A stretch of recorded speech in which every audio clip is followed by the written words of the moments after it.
हुजूर ने ऐलान किया जो जो हज के लिए मेरे साथ आना चाहे सब आ जाएं। ये सुन करके तकरीबन 1,20,000 सहाबा हुजूर के हज के सफ़र में साथी बन गए। मेरे आका तशरीफ़ लाए मक्का मुकर्रमा। यह हुजूर का आखिरी हज था जिसमें खुतबतुल विदा हुजूर सल्लल्लाहु तआला अलैहि वसल्लम ने हज्जतुल विदा का खुतबा दिया, आखिरी खुतबा दिया। वो आखिरी खुतबा पूरे दुनिया वालों के लिए दस्तूर है, एक लॉ है, एक ऐसे कवानीन से जमा किया है। उसी में हुजूर ने औरतों के हुकूक बयान किए, बच्चों के, बूढ़ों के, मजदूरों के, गरीबों के, पड़ोसियों के, हर एक के हुकूक उस एक खुतबे में मेरे आका ने बयान किया। हराम माल से बचने की तलकीन की, सूद से बचने की तलकीन की, और फिर घमंड तकब्बुर करने से बचाया। हुजूर ने फरमाया तुम सब आदम की औलाद हो, एक दूसरे पर फख्र ना करो, काला गोरे पर, गोरा काले पर, अमीर गरीब पर, गरीब अमीर पर, बल्कि मेरे आका ने फरमाया तकवा जिसके पास है वो अल्लाह के नज़दीक मोहतरम है। यह आखिरी खुतबा हुआ। उसी खुतबे के बाद मेरे आका ने अपने सहाबा से कहा अल्लाह ने अपने बंदे को इख्तियार दिया है कि दुनिया चाहे तो दुनिया ले लो या अपने रब के पास जो चाहे वो ले लो। उस बंदे ने अल्लाह के पास रहने को कबूल कर लिया है। ये बातें थी जो इशारा दिया मेरे आका ने कि अब रसूल पाक ज़्यादा दिन तक उनके साथ ना रहेंगे। मुहर्रम का महीना था जब मेरे आका पलटे मदीना तैयबा। बीमारी ने जकड़ लिया, सफ़र का महीना पूरे अलालत में गुजरा। इस तरह की अलालत थी, इस तरह का बुखार था कि हुजूर पाक सल्लल्लाहु तआला अलैहि वसल्लम को बाज़ औक़ात सहाबा दोनों कंधे पकड़ करके मस्जिद में लाते थे। हुजूर पाक सल्लल्लाहु तआला अलैहि वसल्लम के पैर भी ज़मीन पर नहीं टिकते थे। इस हालत में हुजूर मुसल्ले पर आए और अपने सहाबा को देखकर मुस्कुराते भी रहे, नमाजें भी पढ़ाते रहे। फिर यही रबीउल अव्वल शरीफ का महीना आया। ये 11वीं हिजरी थी जब 12 रबीउल अव्वल थी। बाज़ रिवायात में 13 रबीउल अव्वल है। यानी अल्लाह के हबीब सल्लल्लाहु तआला अलैहि वसल्लम ने सबको जो वसीयतें करनी थी वो वसीयतें फरमाई।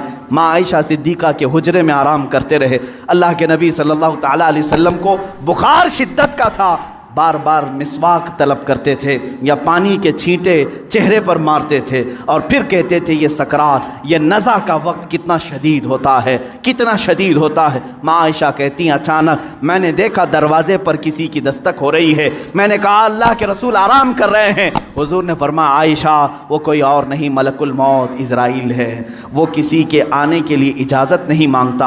आज मुझसे इजाज़त ले रहा है, इसके बाद फिर किसी से नहीं लेगा। मलकुल मौत हुजरे पाक में दाखिल हुए। हुजूर पाक सल्लल्लाहु तआला अलैहि वसल्लम माँ आयशा सिद्दीक़ा के जानों पर सर रख कर आराम कर रहे हैं। मलकुल मौत ने इजाज़त तलब की, आका हुक्म हो तो आपकी रूह पाक को मैं निकालूं, अल्लाह के हुजूर ले जाऊं, आपके रब्बे आला के जिलों में ले जाऊं।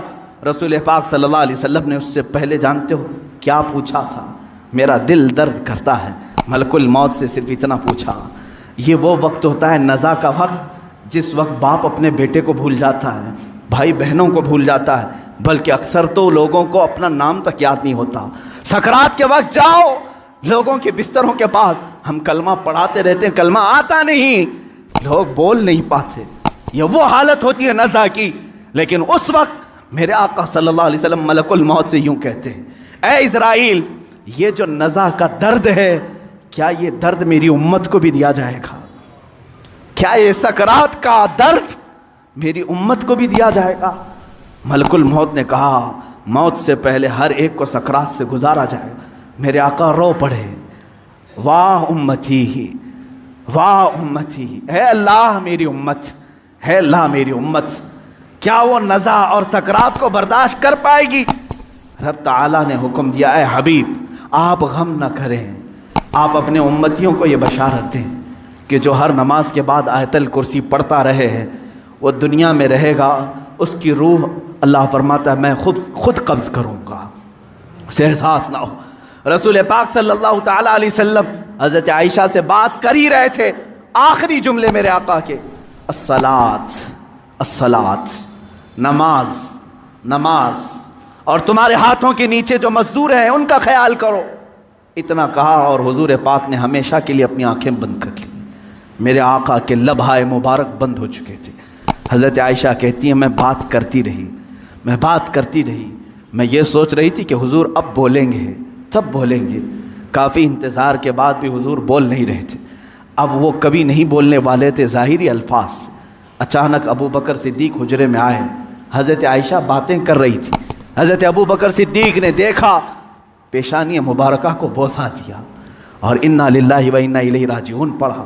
हज़रत आयशा ने पूछा क्या हुआ बजा? कहा बेटी तुझे मालूम नहीं, तुम्हारे सरताज, तुम्हारे रफ़ीक़ हयात, हम सब के आका और मौला अपने रब्बे आला के हुजूर जा चुके। हज़रत आयशा कहती हैं पहली मर्तबा मैंने किसी को अपने सामने रूह कब्ज़ होते देखा, मैं तो ये महसूस कर रही थी कि हुजूर बुखार की वजह से चुप हैं, फिर बोलेंगे।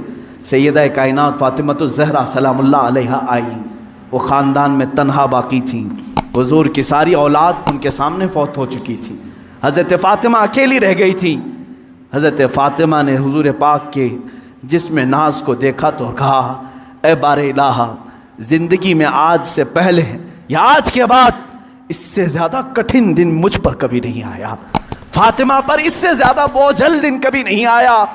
जब फ़ातिमा ने अपने अजीज़ जान बाप को अपने सामने मौत की आगोश में देख रही है, रसूल पाक सल्लल्लाहु ताला अलैहि वसल्लम के सहाबा ने मेरे आका सल्लल्लाहु ताला अलैहि वसल्लम की एक के बाद दीगरे ज़ियारत की। सहाबा की क्या कैफियत रही, 14 सदियों के बाद आज हम रोते हैं मेरे आका की वफ़ात को सुनकर।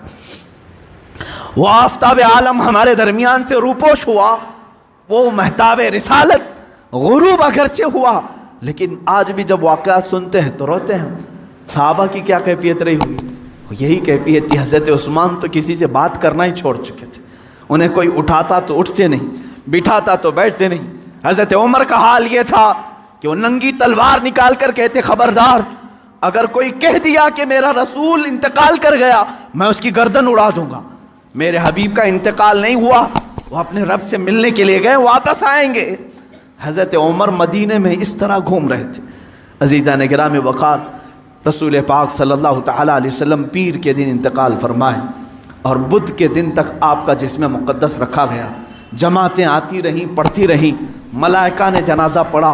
बुध के दिन मेरे आका सल्लल्लाहु ताला अलैहि वसल्लम को सहाबा ने उठाया और उसी हुजरे में जहाँ माँ आयशा सिद्दीक़ा का घर था, हुज़ूर पाक सल्लल्लाहु अलैहि वसल्लम की कब्र मुबारका खोदी गई, लहद बनाई गई जो एल शेप में होती है, हुज़ूर को पसंद थी, लहद मुबारका में रखा गया। उतरने वालों में हज़रत अली भी थे, हज़रत अब्बास भी थे। फरमाते हैं जब कब्र मुबारक में आखिरी मर्तबा रखा गया, सहाबा का मजमा था, भीड़ थी, एक आखिरी नज़र उस आफ्ताब रिसालत पर डाल लें। लेकिन अचानक लोगों ने देखा कब्र की तख्तियाँ बंद करने से पहले रसूल पाक के होंठ हिल रहे थे। हज़रत अब्बास कहते मैंने कान लगाया, उस वक्त रसूल पाक कह रहे थे उम्मती उम्मती रब्बिग़फिर ली उम्मती फ़इन्नहुम ला यअलमून। ऐ मौला मेरी उम्मत को माफ़ कर दे, वो मुझे नहीं पहचानती। ऐ अल्लाह मेरी उम्मत को माफ़ कर दे, वो मुझे नहीं पहचानती। या आखिरी जुमले कब्र अनवर में रखने के बाद रसूल पाक के हैं, ऐ उम्मतियों, क्या हमने रसूल पाक का हक़ अदा किया? क्या हमने उनको साल में एक मरतबा याद करके ये सोचा कि उनको के रात के खड़ी हुई इबादतों का हमने सिला दे दिया? कभी नहीं हो सकेगा, कभी नहीं हो सकेगा। कब्र मुबारका बंद कर दी गई, हमेशा के लिए बंद हो गई, लेकिन लहद का वो टुकड़ा अर्श आज़म से भी अफजल बना। नफस गुम करदा मी आयत जुनेदो बायसीदी जा, वो कब्र अथर आज भी हम मुसलमानों के रूह की ठंडक है। वो हरा गुंबद जो रसूल पाक के मस्कन के ऊपर अपनी जगमगाहट बिखेर रहा है, वो करोड़ों आशिकों की आंखों का तारा बना हुआ है, हमारे दिल का सुकून है। ऐ मेरे अजीज़ों, आज हम जिएंगे तो इसी उम्मीद के साथ, इसी आस के साथ। मेरे आका ने आखिरी वक्त ये भी फरमाया था, जो जिससे मोहब्बत करेगा दुनिया में, क़यामत के दिन उसी के साथ उठाया जाएगा। अगर तुम आज अपने नबी पर जान और माल, अपने माँ बाप फिदा करने की बात करते हो, खौफ न करो, कल हम उठाए जाएंगे तो हमारे आका के साथ उठाए जाएंगे, हमारे रसूल के साथ उठाए जाएंगे। लेकिन जो लोग मगरिब के दिलदादा हैं और दूसरों की कैरेक्टर को अपना करके अपने आप को तबाह बर्बाद किए हैं, उनको मुबारक हो, वो उन्हीं लोगों के साथ उठाए जाएंगे जो फ़िरौन, हामान, शद्दाद, कारून, अबू जहल, अबू लहब, इन गुस्ताखों के साथ उठाए जाएंगे। अल्लाह रब्बुल इज़्ज़त मेरे रसूल की ज़िंदगी पाक को जब तक रखा 63 साल, वो रहमत थे, और आपकी वफ़ात भी उम्मत के लिए रहमत ही है, रहमत ही है। और अल्लाह ताला उनकी बरकत से उम्मत को अजाब देने से महफूज रखा है।